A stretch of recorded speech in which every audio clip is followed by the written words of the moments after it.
neglect that this is what it means to be a Christian. So right here, Jesus establishes the few over the many. And so just as we're considering with any type of assembly, and as we have a gospel meeting that we're wanting to do in June, I do not need to get fixated on, well, how many people can we have be baptized during that gospel meeting? When the real aim needs to be, how many lives are we going to be able to change? And when we start looking at it from that aspect, the goal gets a little bit harder. Because just as we've discussed, I can convince anybody that they need to be baptized. That's pretty easy. But it's once you start getting into this area where now you've got to start practicing this stuff. This is what it means to walk in the narrow way. Well, that's asking a lot. And it is. And Jesus realizes that this is asking a lot, and thus that's the reason why he says it's a narrow way and few that are going to enter it. So when we're considering from this aspect, the Word of God, the seed coming in, and just how far it needs to go down so as to be able to produce this, Jesus would say to his apostles in Luke chapter 9, verse 43 and 44, they were all amazed at the mighty power of God, but while they wondered, every one at all things which Jesus did, he said unto his disciples, let these sayings sink down into your ears. These are not things that just come in one side and go out the other. But they are to come in and they are to take root. And so because of this, Jesus gives another warning. Not just for people in the world, but for those that are going to want, that will have the desire to enter into this gate. Those that want to follow him, we find the warning, verses 21 through 23. Not everyone that saith unto me, Lord, Lord, shall enter into the kingdom of heaven. That's pretty easy. To just confess with the mouth, yeah, he is Lord. That's that broadening of the way. But Jesus says, but he that doeth the will of my Father which is in heaven. Christianity is not something that you enter into and then you just sit on the sidelines. We are being called to action. We're being called to work and to labor and to produce these things. My life must be dedicated to doing the will of God. And if I have that attitude, if I have this attitude, he that doeth the will of my Father which is in heaven, again, it will remove the attitude of, well, do I have to do that? And to a large degree, that's what we're battling against, is the idea of obligation. Do I have to do this? Do I have to do that? If I have this in line, and what Jesus has presented already, it won't be a matter of do I have to do it, it's let me do it. I will have a desire to do it already. That if I have a desire to do the will of God, then okay, anything that I can question, that I can ask, is this the will of God? Is this something that God would want me to do? Well, yes. Well, then okay, I'm just going to do it. I don't have to ask the question of must I? But if I'm not going to have that mentality, if I refuse to have my will succumb to the will of God, then that's going to put me over here. To where I'm just saying, well, I'll say Lord, Lord, but when it comes to actually doing his will, I'm going to kick against it every opportunity that I have. That's not humility. That's not humbling yourself. That's not becoming a servant. That's not behaving like a child. Many will say to me in that day, Lord, Lord, have we not prophesied in thy name, and in thy name have cast out devils, and in thy name done many wonderful works? Here we have those that will recognize, here are things that need to be done. But what is the problem when we're considering the overall context of the sermon, what is the problem that Jesus would say to these good works? Verse 23, I will profess unto them, I never knew you. Depart from me, ye that work iniquity. Okay. Goes back into chapter 6. If you are doing these things for your own self-glorification, you may be doing what is right according to the letter. But what about the spirit? What about your attitude? What about your motivation, as Jamie said? Jesus puts you in the category of a lawless one. You're actually a rule breaker. Well, what do you mean? I'm a rule breaker. I'm following the rules. Not to the fullest degree. Not to the fullest extent. Now, when we're considering that point, what about how strict this ends up being? And this isn't me making it strict. This is Jesus making it strict. Yeah, you need to have it down to the letter, but your attitude is going to be right too. And that's the hard part. Making sure that inner man is in check. Now, the religious world around us, they want to look at all of this, especially this section here where Jesus says, he that doeth the will of my Father which is in heaven, they want to view that as a negative. Well, actually, what Jesus is presenting here is wrong and is backwards to what the system is supposed to be. Was it 2 weeks ago I sat down with Greg, or was it? Yeah. So 2 weeks ago, I'm sitting down with Greg over at Foursquare, and he'd actually had already presented this in a sermon, and I watched the sermon, so when he said it again, I knew what he was saying. But I sat down with him, and he would look at this section as being one of those negatives, to where he even said to me, and he said it publicly in a sermon, that Christianity is not a list of do this and a list of do that and a list of don't do this. And in his sermon, and he said it again to me, he said, if that's what you're going to make Christianity about, to where it's just a bunch of do, and then he turns around and says, and that's just exactly what it becomes. It becomes a bunch of do.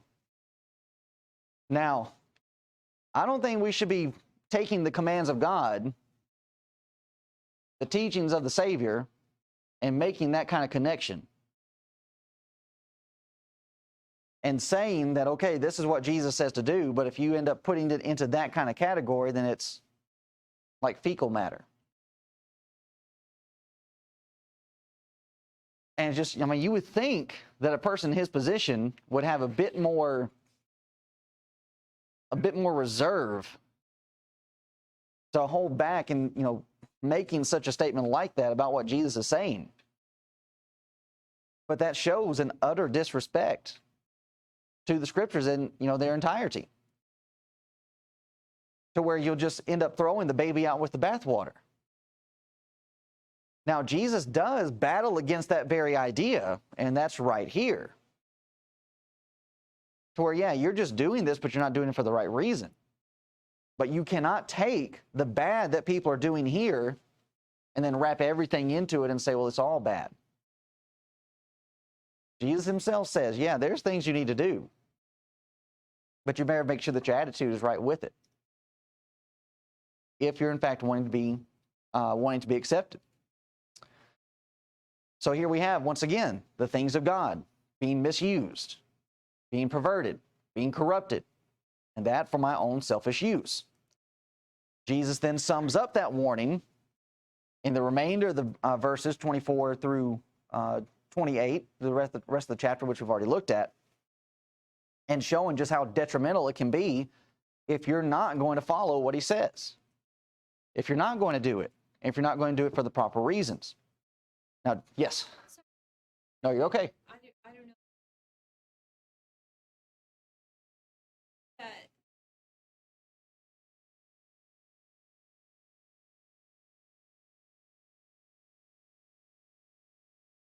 Well, the positives would be what we've already discussed in chapter 6, the beginning of chapter 7, how that all of these are for our benefit.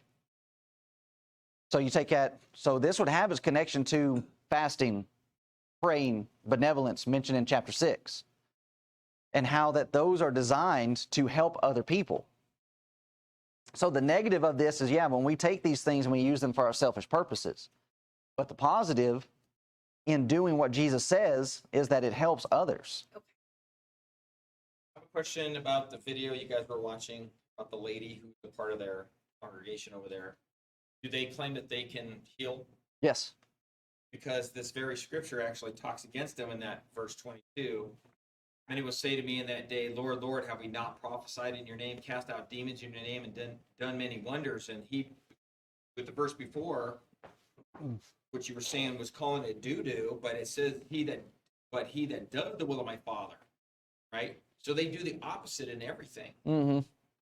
They call it doo-doo, but then they prophesy, and then it says, I never knew you, depart from me, you practice law. So Jesus or God is basically telling them they're lawless, and they do the opposite, and that is amazing to me. Have a talk with them, and they'll use one scripture actually is right in your face. It's that does the will of my Father, and then they do all the rest of it that causes them to themselves. Right. It's mind blowing. And it really shows, I mean, it is an inconsistent position that, yeah, you'll mock this in verse 21, but then you'll turn around and say, but yeah, you got to do all this stuff. Well, no, you've already said that it's not about what it is that you're doing. And it's not just them, it's the religious world as a whole. Salvation comes by grace through faith alone, nothing that's of any requirement on your part. Okay, then if there's nothing that's required of me before salvation, what about after salvation? Do I have to do anything then? Reason would tell you, well, no. But then they will come in and say, well, yeah, well, that's where the works are end up being produced by, by faith. Also, now this is required of work. So I don't have to do it to be saved, but in order to stay saved, to prove that I'm saved, I've got to be involved in all of this list of do and don't. And it's completely backwards to what is being presented. And if you're not going to have this idea of, okay, there's nothing that needs to be produced in my life, then why assemble? Why go to services? Why study about the fruit of the Spirit and all these things that are supposed to be produced in my life if it's not based upon anything that's being done? Yeah, why is Paul taking the time to write just the many number of letters that he wrote, and even some of the letters we don't have? And he's reminding these brethren, well, here's what you need to do. Well, Paul, I thought it was just about grace. I didn't think it was anything required on our part. I didn't think it was anything having to do with doing. Why did God take the time to inspire them? Just whatever comes to your mind, you guys just write it. I'm going to stay not involved. Paul, just whatever comes to your mind. Yeah. From man-made thought. Peter, same thing.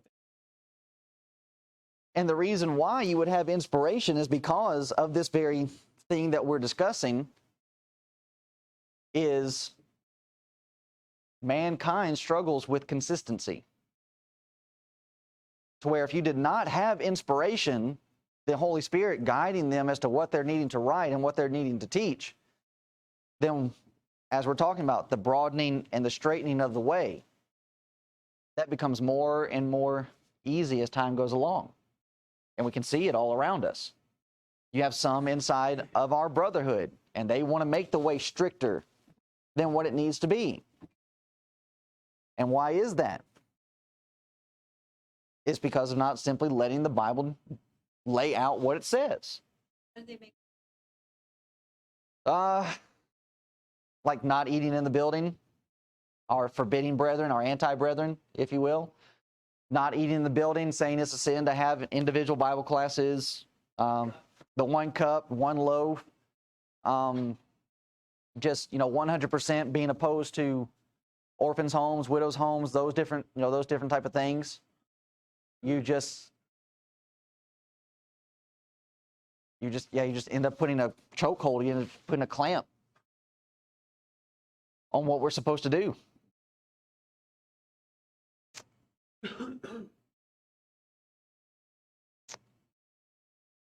So it's a very dangerous, it's a very precarious situation that we can find ourselves in And even so, like even with us here, we can end up being so caught up in the things that we are doing to where, like I can remember this just being the case of the work in Virginia, to where a lot of people were looking at us and saying, well, if you're not doing it the Virginia way, then you're sinning. And it's just like, no, we're not saying that you've got to do it our way. And even then, it's not necessarily our way. You can find it being done in the Bible.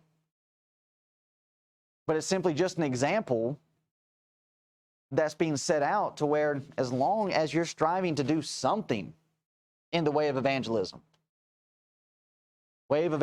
edification, trying to hold back, the tides of liberalism and different things that are being found around us, as long as you're putting forth some type of effort, then do that. But then in Virginia, it ends up turning into that very thing. To where they'll say that in public, they'll say that openly, but in private conversation, they'll look at everybody else and they'll say, well, they're not doing what we're doing. And it ends up turning into this game. Right. He said they're not putting in 80, 90 hours a week in doing what they're doing, and thus they're not meeting the standard. So it's a strict, it's a chokehold. And it ends up putting it does the very thing that Jesus says the Pharisees were doing. It puts a greater burden on the people. And even a burden that they themselves don't even want to, they don't even want to lift up. So as we said, Jesus takes them, and he puts them into this category. Workers of iniquity, lawless ones. You're an outlaw. You're an illegality. And even this word iniquity has a connection to reference to Gentilism. Which, how interesting that you would have Jewish people and Jewish practices, and then they're being put into a camp over here with Gentiles. Talk about offensive. Offending one's dignity. But if the shoe fits, then you might as well just wear it. But you even have in the Old Testament the same type of thing going on. Here are individuals, they'll say with the mouth, Lord, Lord, but then what about when it comes to their actions? Hosea chapter 8, verses 1 through 4. Hosea writes to the people and he says, set the trumpet to thy mouth. He shall come as an eagle against the house of the Lord, because they have transgressed my covenant and trespassed against my law. But yet look at what Israel is doing while they're transgressing and trespassing the law. Israel shall cry unto me, my God, we know thee. That's Lord, Lord. But what about their actions? Israel hath cast off the thing that is good. The enemy shall pursue him. They have set up kings, but not by me. They have made princes, and I knew it not. Of their silver and their gold have they made them idols, that they may be cut off. Here is how deep the deception can go. To where it is a clear and obvious situation that you are turning your back on God. I mean, you're making idols. But then you're wanting to turn around and say, oh no, we know God. We cry out to God. See, it's not just enough to know Him, to know who He is. You have got to follow Him. And follow Him only. So it's not just a matter of, well, yeah, we're following God over here while at the same time involved in idolatrous practices. It's one or the other. It can't be both. But this is the game that individuals want to play. We'll have the one true God on the one hand, but then we'll have these other practices that we're not supposed to have, and we'll think that they'll even each other out. A negative and a positive cancel each other. Well, here's our positive, while we're also got our negative, and it brings us to zero. That's not how God works. And even in Titus chapter 1, verse 16, Paul writes to Titus and says that they profess that they know God. Who today doesn't know who God is. Just about everybody knows who God is. But that's not enough. They profess that they know God, but in works they deny him, being abominable and disobedient, and unto every good work, reprobate, a castaway. So just as Jesus is warning, and just as he's presenting, there are things that are required of us. And that in fulfilling these requirements, that is the way in which we can truly say that I know God.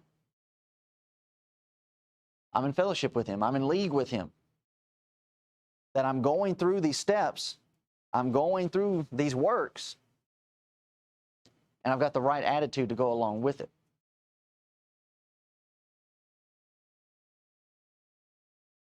And just as Jesus closes with that point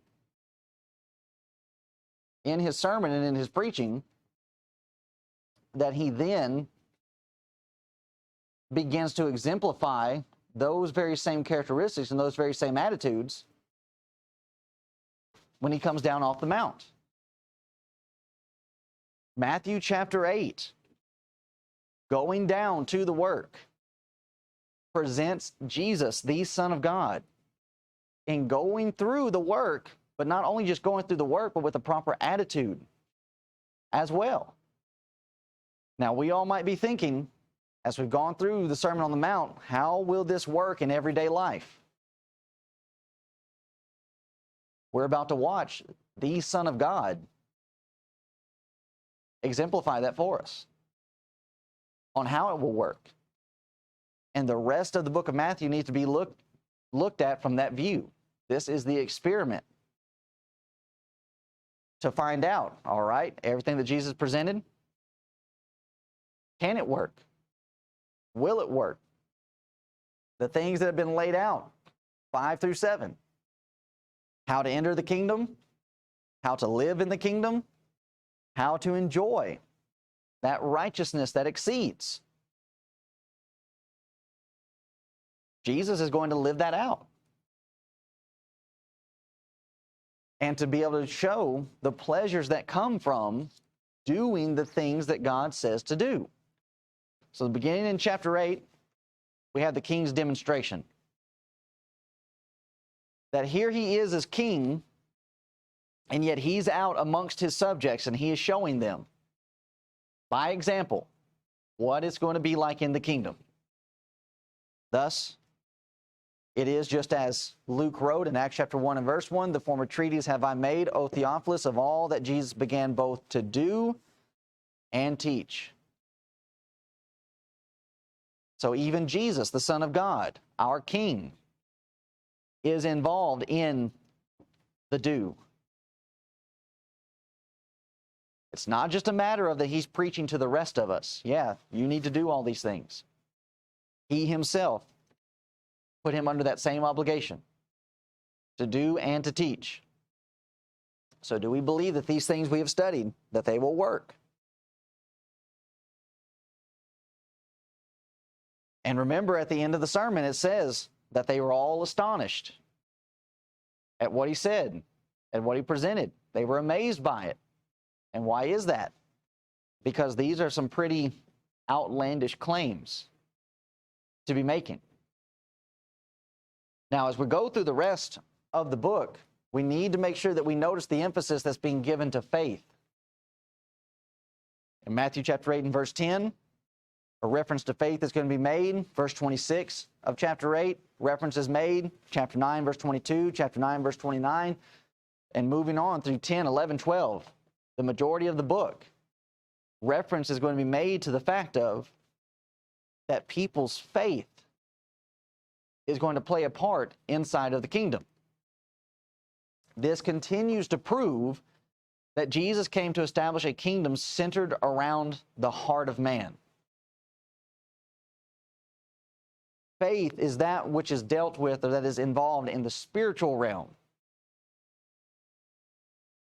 And that as we move forward in the establishment of the kingdom, we see that faith is going to walk along with us all the way through. Now, at the same time, that we have faith being mentioned, we need to allow the scriptures to define for us what faith means. And so many people, they do themselves a great disservice, and it would do them much better to go back through and consider these points and to look at individuals' faith that Jesus actually praises and just how it ends up presenting itself and how the Bible actually defines it. So Matthew chapter 8 and verse 1.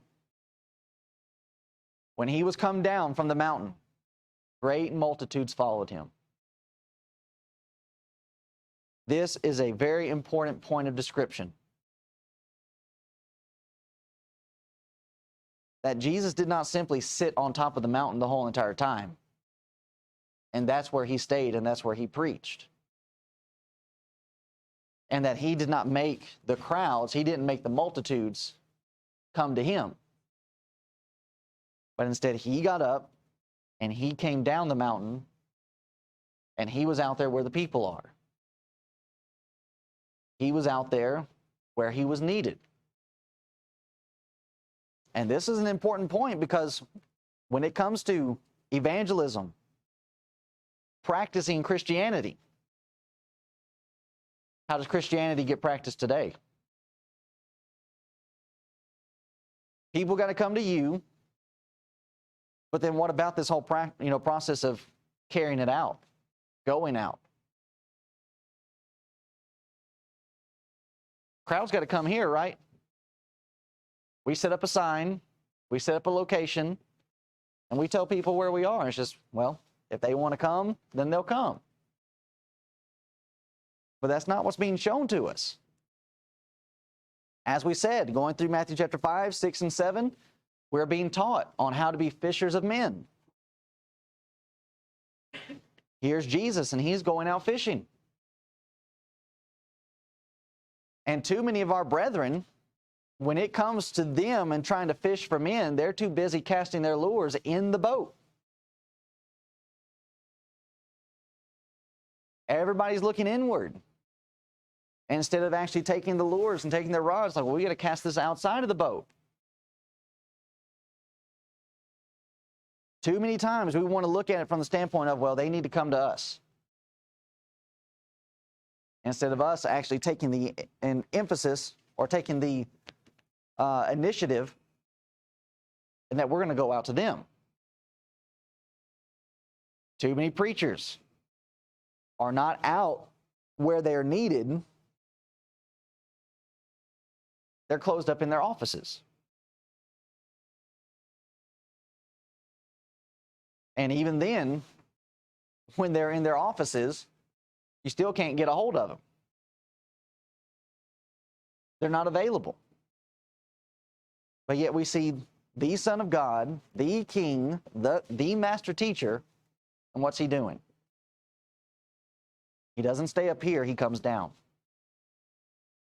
And he goes out, and he's among the people. We have the command, we have the Great Commission, that we're supposed to take the message out. But too much of today is being kept in. And then we want to sit around and we wonder, why can't we have the kind of effect that we're supposed to have? Because you're not following the example that's being presented. So Jesus goes out, and who's the first person that he comes into contact with? Comes in contact with a leper. Now, wouldn't that, if that's going to be your first individual to come in contact with, what's that going to do to your future efforts of going out? Well, if that's the kind of person that's going to put me in contact with, I don't know that I want to do this again. But the very fact that you have it being a leper that Jesus comes into contact with here shows the very kind of people that we are supposed to be going out to try to find. Behold, there came a leper and worshipped him, saying, Lord, if thou wilt, thou canst make me clean. Jesus put forth his hand and touched him, saying, I will, be thou clean. And immediately his leprosy was cleansed. And Jesus saith unto him, See thou tell no man, But go thy way, show thyself to the priest, and offer the gift that Moses commanded for a testimony unto them. So here we have the first miracle that that Matthew records. Now, why do I say the first miracle that Matthew records?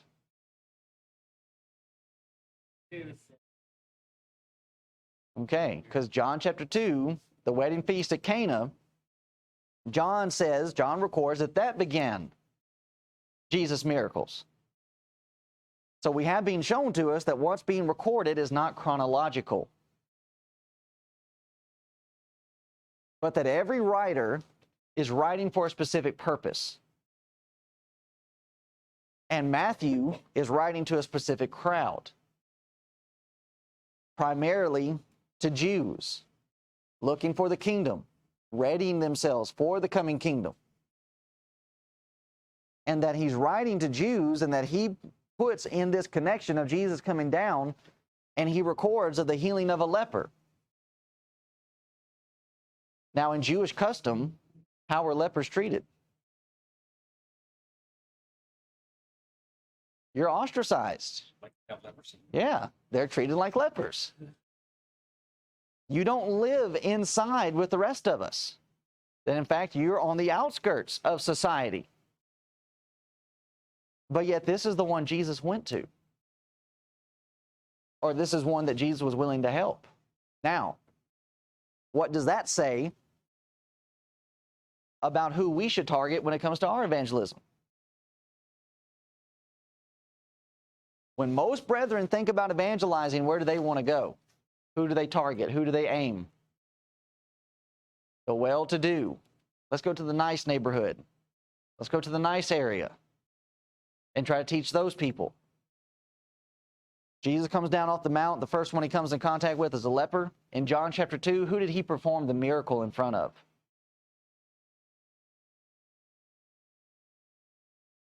Well, it was a multitude, but it's the servants. His first miracle, and he doesn't even do it out in public. Or I say public, he doesn't take it out in front of the crowd, in front of the governor of the feast, in the middle of the wedding, and says, hey, check this out. It's behind the scenes. And the servants are the one that see it. We need to be careful when we start considering who we start determining as being proper candidates for the gospel and who can be helped. Jesus took somebody that was unclean, that was untouchable and undesirable, and said, I'm going to help this person. Now, what's also important about this section is the very fact that you have the leper coming, and it says very clearly that the leper worshiped him. You have those in the Muslim world and in other forms of religion that would want to try to remove Christ, Jesus, from deity, that yes, he was a prophet, and yes, he was a good man, but as being the Son of God, as being God himself, he was not. Well, you run into a problem right here. Who's the only one that's worthy and allowed to be worshiped? God, deity.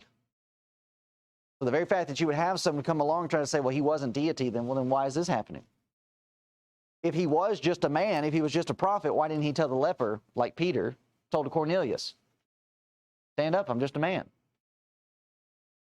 He allowed this to take place because, in fact, he was deity and allowed to be worshipped in this manner. Now let's consider from the mindset of the leper. And to the reason as to why he was allowed to receive what he was requesting. So we have been presented the very thing that we're looking at in Matthew chapter 7 about those that ask, you'll receive. Seek, and you'll find. Knock, and it'll be open to you. The leper does that very thing.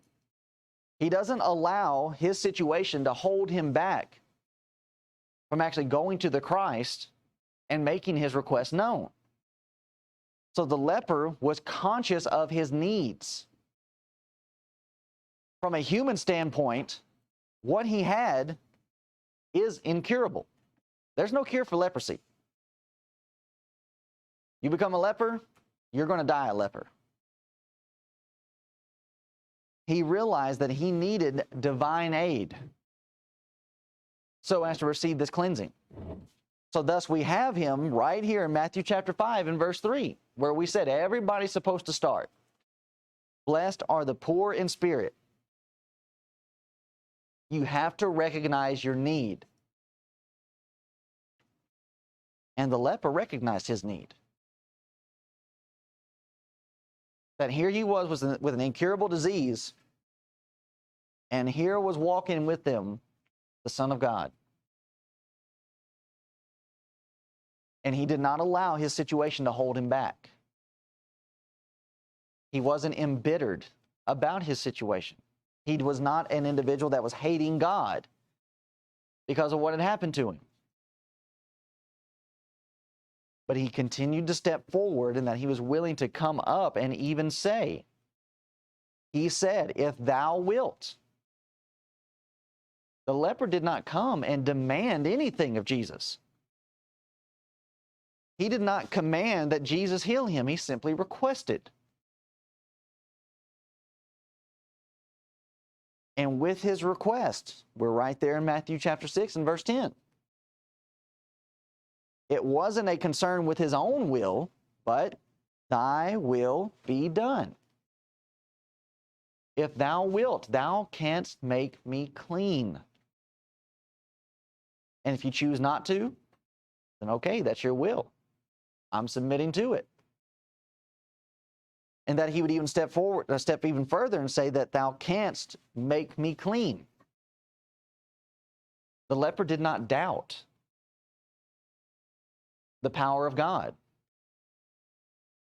the ability that Jesus had. He came in full assurance, confessing all of these points. And then you have the response of our Lord. Jesus put forth his hand and touched him.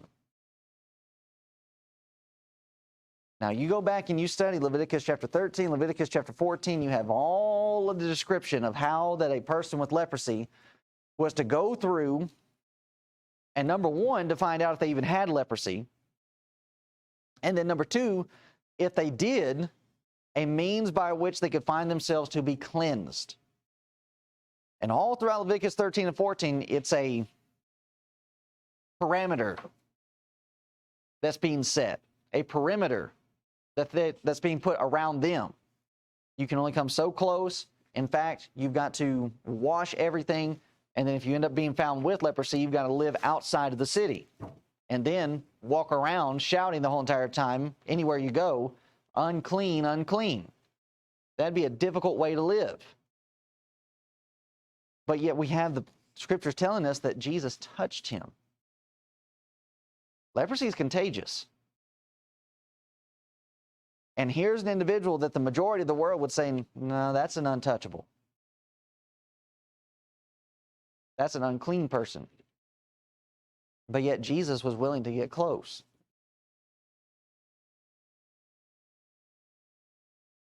Loving the unlovable. Who could love a leper?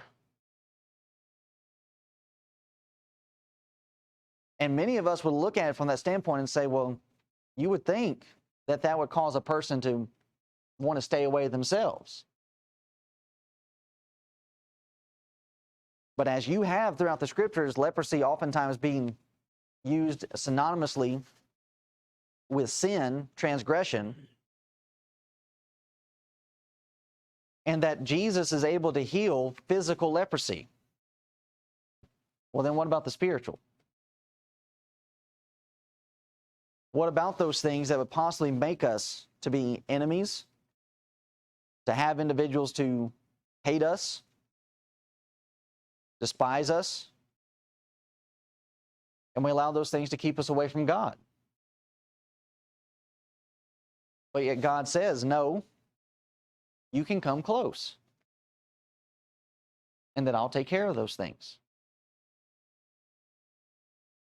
And so just imagine having to live life like a leper, having to cry out everywhere that you went, unclean, unclean.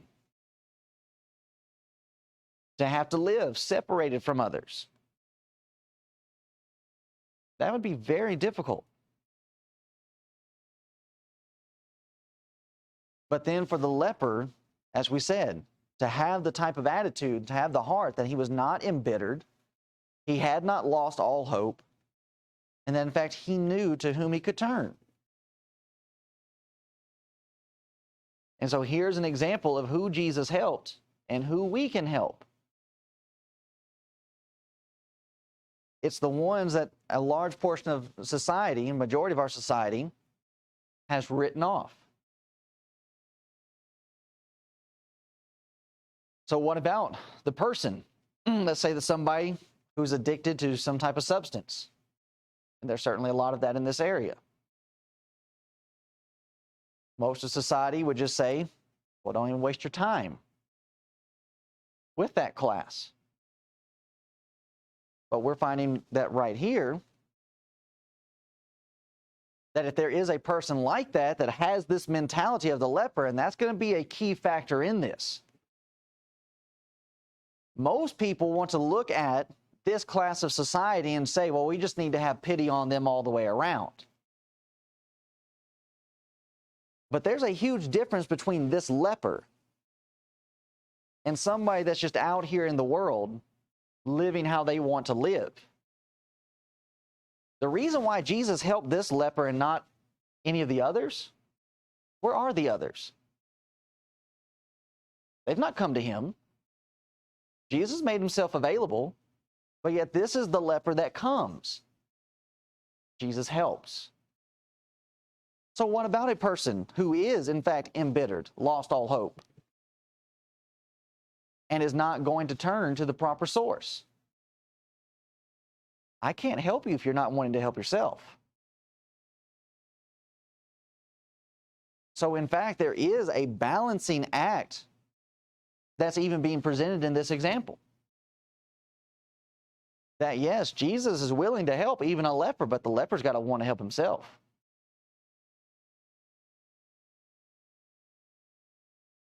And that I'm just supposed to have this, this bleeding heart that's just for everybody that finds themselves in a tough spot. No. I'm supposed to help the poor. But what's the qualification? Is it just any poor person that comes along looking for a handout?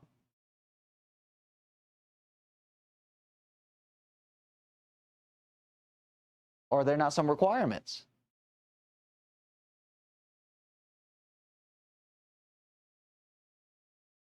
If you don't work, you don't eat. Somebody comes asking us for help. Well, when's the last time you had a job? When's the last time you worked? Well, we've got some work that you can do. And we'll give you some help. Well, I'm not interested in that. Well, I don't have to help you. Even under the Old Testament system, in helping the poor, you left the corners of your fields. And what was the responsibility of the person in need? You go and pick it. You see, I don't box it up for you and bring it to you. I leave it, you come and work for it. But too many people would want to take this and just blow it up, broaden it into this far-reaching thing that Jesus is not actually making it to be. Now, this is a great example of who we're needing to help and how that it is the first one that he's helping is this leper, and that he didn't go to some rich person. He didn't go to some person with prestige or great influence. But that, in fact, it starts right here. And then the very next person that Jesus ends up helping is who? A Gentile. What a shock. And then third, who's the one that gets helped in Matthew chapter 8? Goes from a leper to a Gentile, and then he heals somebody else.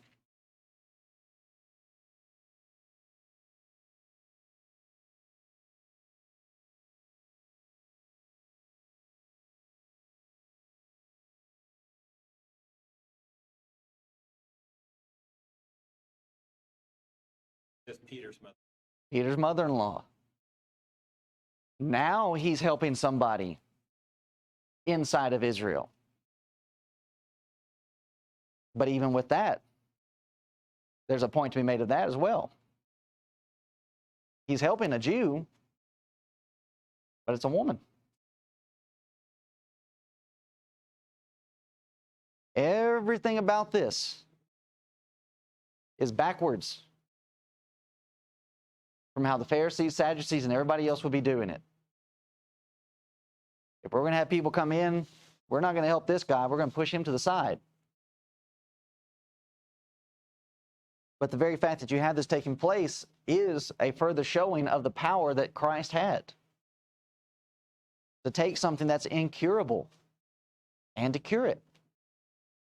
So sometimes we try to love at arm's length. We try to love from a distance. And the reason being is because it gets messy when you start trying to get close to people. But Paul, in writing of himself, 2 Corinthians chapter 11, verse 23, beginning, are they ministers of Christ? Referencing to those Judaizers that are coming in and causing problems. I speak as a fool. I am more. And labors more abundant. And stripes above measure. And prisons more frequent. And deaths oft. Of the Jews 5 times received I 40 stripes, save one. Thrice was I beaten with rods. Once was I stoned. Thrice I suffered shipwreck. A night and a day I have been in the deep. In journeyings often. In perils of waters. In perils of robbers, in perils by my own countrymen, in perils by the heathen, in perils in the city, in perils in the wilderness, in perils in the sea, in perils among false brethren, in weariness and painfulness, in watchings often, in hunger and thirst, in fastings often, in cold and nakedness. Beside those things that are without, that which cometh upon me daily. And that word cometh is the idea that that which entrenches me or encompasses me. It presses upon me. And that daily, the care of all the churches.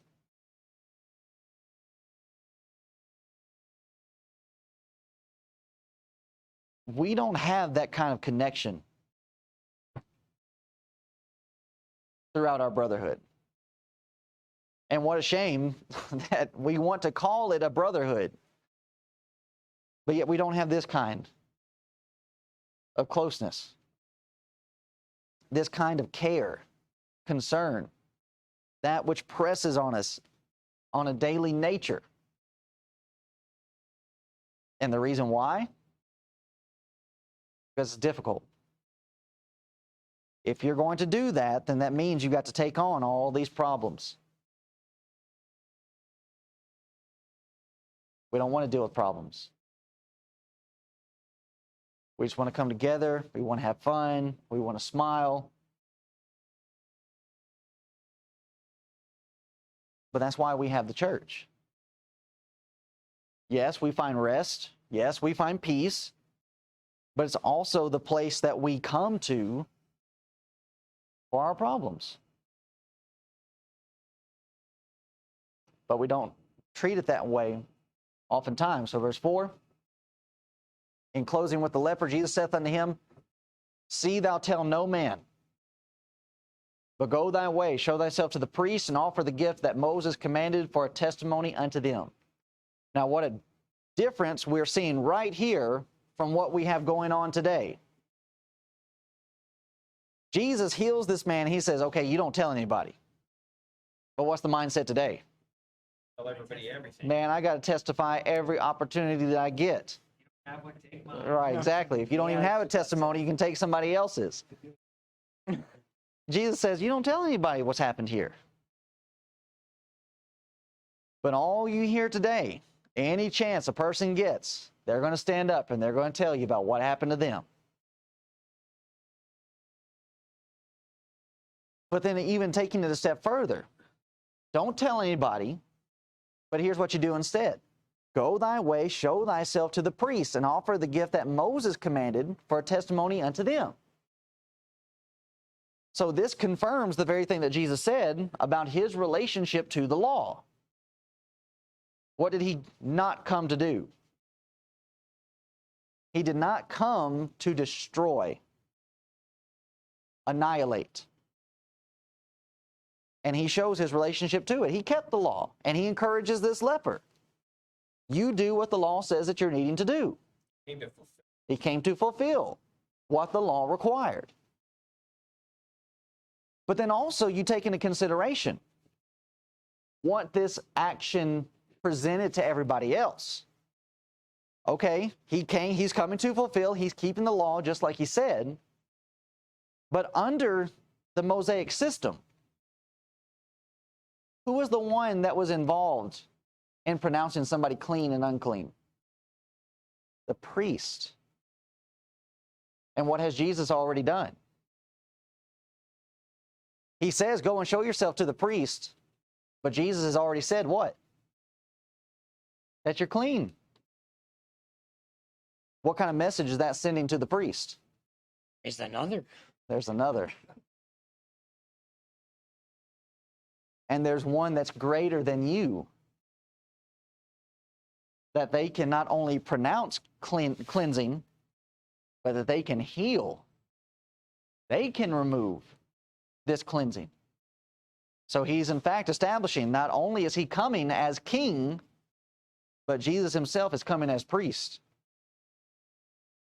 That he can pronounce somebody clean, not only from leprosy, but what's another area, or where is another area that the Pharisees and the Sadducees get upset with Jesus when he pronounces cleansing? Does it on the Sabbath. He does it on the Sabbath. Okay. So it's not just the physical leprosy, but Jesus can cleanse sin. And the Pharisees call him out quick, fast, and in a hurry. That's blasphemy. Only God can forgive sin.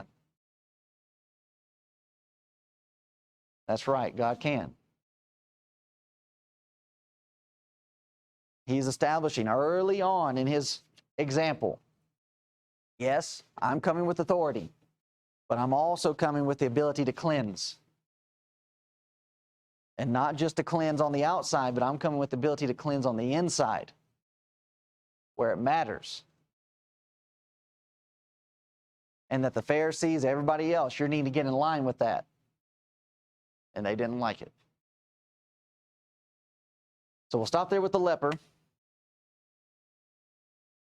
We'll use the second miracle a little bit in our sermon, though we've already kind of touched on it and going through it, going through with the leper. But any questions, comments, thoughts on this point with the leper? All right, then we will stop.